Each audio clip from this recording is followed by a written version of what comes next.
Assalomu alaykum qadrli YouTube kuzatuvchilari va guruhimiz a'zolari.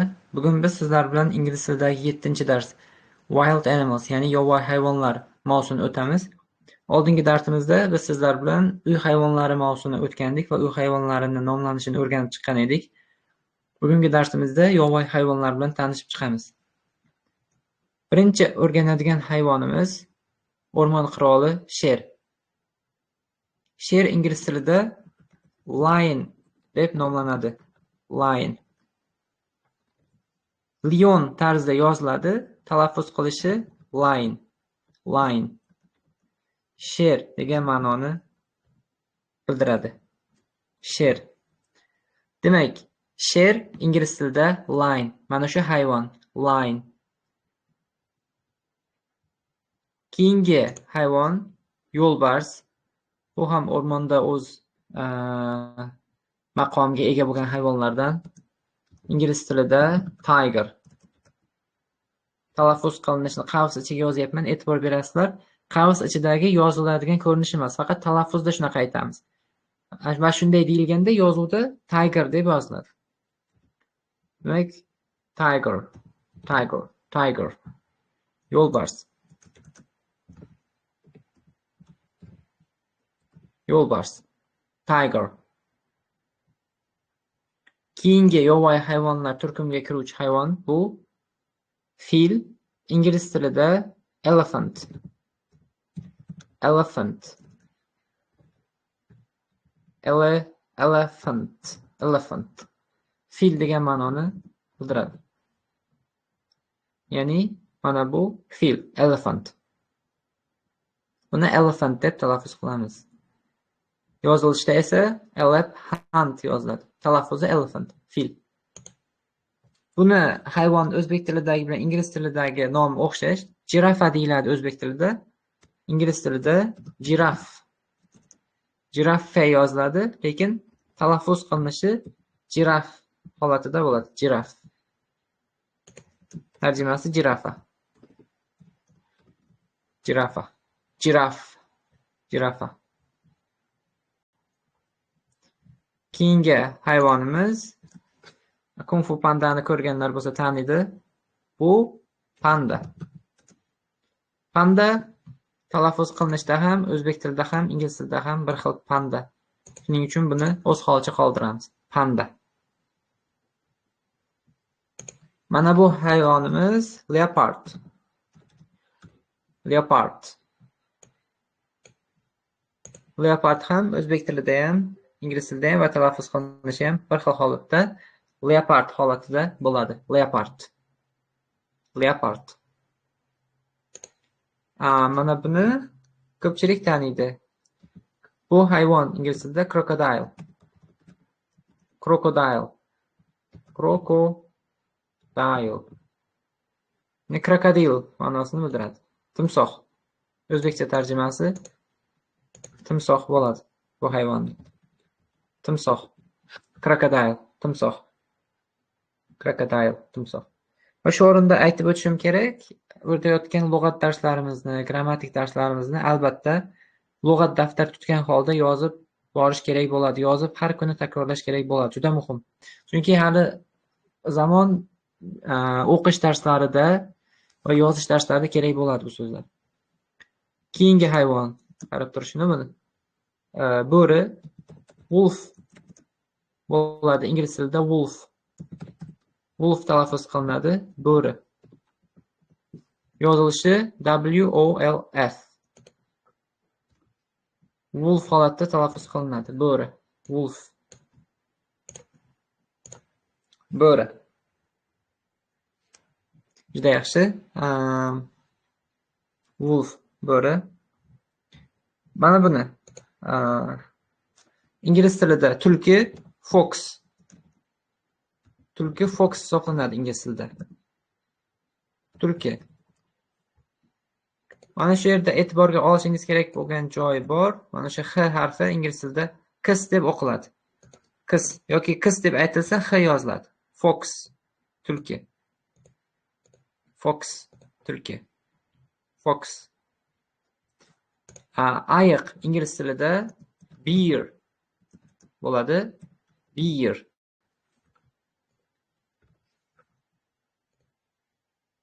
Mana bu holatda beer. Ayiq.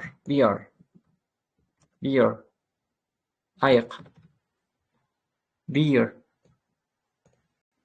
Ayiq hisoblanadi. Ingliz tilida ayiq beer. BR yoziladi, telaffuz qilinishda beer bo'ladi. Faqat telaffuz qilinishda yozilishda BR yoziladi. Beer, ayiq. Chumollarni yeydigan hayvon ham bor. Ant chumoli, eater yeyuvchi. Anteater. Telaffuz qilinishi shunaqa. Anteater. Chumolni yeyuvchi hayvon bu. Chumollar bilan oziqlanadi. Bu hayvon. Yovvoyi hayvon turkumiga kiradi. Chumoli yeyuvchi ma'nosi. Anteater. Keyingi hayvonimiz yovvoyi hayvonlardan hippo. Shunaqa musobaqa ham bor. Hippo musobaqasi begemot degan ma'noni bildiradi. Hippo. Begemot. Hippo.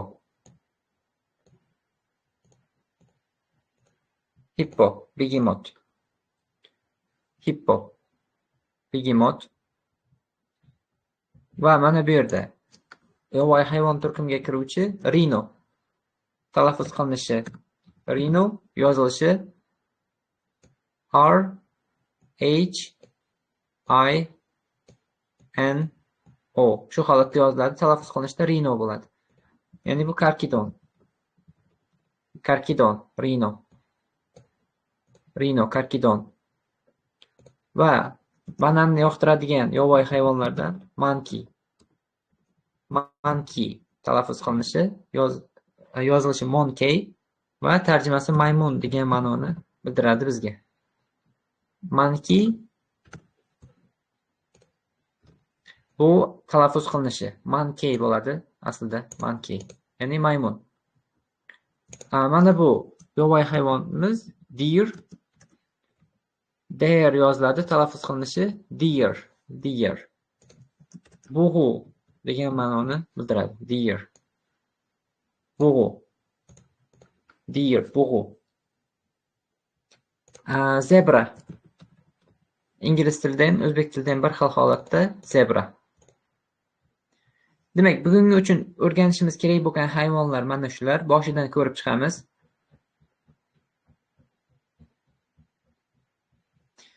Demak, sher, lion, yo'lbars, tiger, fil, elephant, giraffe,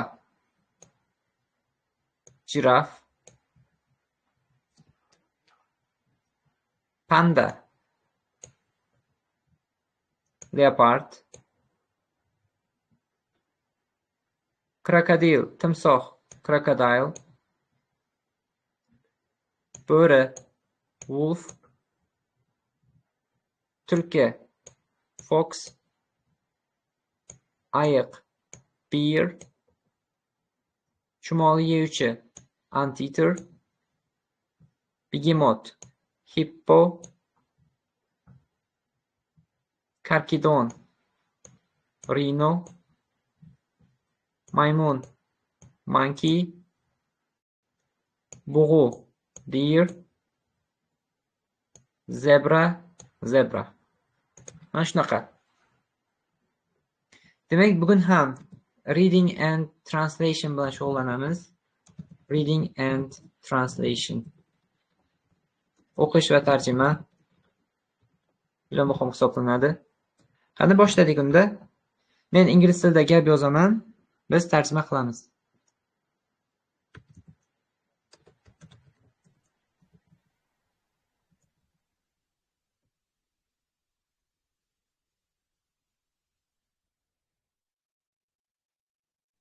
Hop, kim tarjima qilib beradi menga?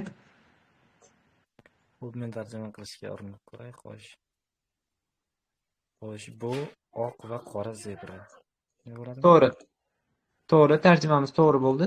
It is a white and black zebra. Biz oldingi darslarimizda olmoshlarni o'tdik, to be fe'lini o'tdik, artiklni o'tdik, ranglarni o'tdik. Bitta o'tmaganimiz mana bu bog'lovchi and va degan bog'lovchi esimizda qolsin. Va hayvonlarni o'tdik. Demak, to'g'ri tarjima qildik hozir. U oq va qora zebra. Agar mana bu to be fe'li bu yerda tarjima qilinmayapti-ku deyiladigan bo'lsa, o'zi aslida zebradir deyishimiz kerak edi. Mana bu to be fe'li uchun o'zbek tilida shu aytilmaydi. O'shaning uchun bu qolyapti. Va artiklni aytsak, nima qilsak ham bo'ladi, qo'shsak ham bo'ladi tarjimaga, qo'shmasak ham bo'ladi. Bitta degan ma'noni bildiryapti. Yaxshi. Mana bunaqa u bitta oq va qora zebradir desak ham bo'ladi. U oq va qora zebra desak ham bo'ladi. Yaxshi. Endi o'zbek tilidan ingliz tiliga tarjima qilamiz. Va bizda bitta ikkita hayvon qolib ketibdi, ko'rib chiqamiz. Mana bu hayvonimiz kangaroo. Kenguru o'zbek tilida hamma biladi. Kenguru va koala. Uxlashni yoqtiradigan hayvon koala. Shu ikkita hayvonimiz qolib ketgan ekan, mana bilib oldik. Koala. Albatta darsdan keyin test mashg'ulotlari bo'ladi. Bunga tayyor bo'lishimiz kerak. Ya'ni test yuboraman, ishlab ko'rasizlar. Yovvoyi hayvonlar bo'yicha onlayn, javobini ham onlayn tekshirib olib, keyin yuborsalaringiz bo'ladi. Xo'p, endi o'zbek tilidan ingliz tiliga tarjima qilamiz.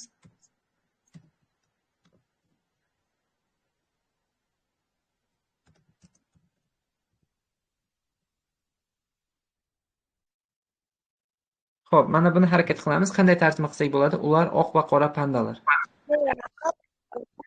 They are Black panda. white and Demak, black. to'g'ri. They are Pandays bo'ladi. Oxiriga s qo'shing. They are white White and and black pandas. Mana shu lar qo'shimchasini hali o'tganimiz yo'q, har zamon o'tib beraman. S qo'shimchasi ingliz tilida lar degan ma'noni bildiradi. Ya'ni pandalar bu yerda. They are to'g'ri, ular degan ma'noni bizda they are beradi. Oq va qora white and black, pandalar, pandas. Juda yaxshi. Xo'p, bugungi darsga kirganingiz uchun rahmat. Kirganlarga agar kimda kim vaqti bo'lmay kira olmagan bo'lsa, men video darsni guruhga joylab, belgilab qo'yaman. Bemalol kirib o'rganishlaringiz mumkin. Demak, bugungi darsimiz mavzusi yovvoyi hayvonlar, wild animals bo'ldi. Endi guruhga onlayn testlar yuboraman, shuni mustahkamlash uchun. E'tiboringiz uchun rahmat. Rahmat.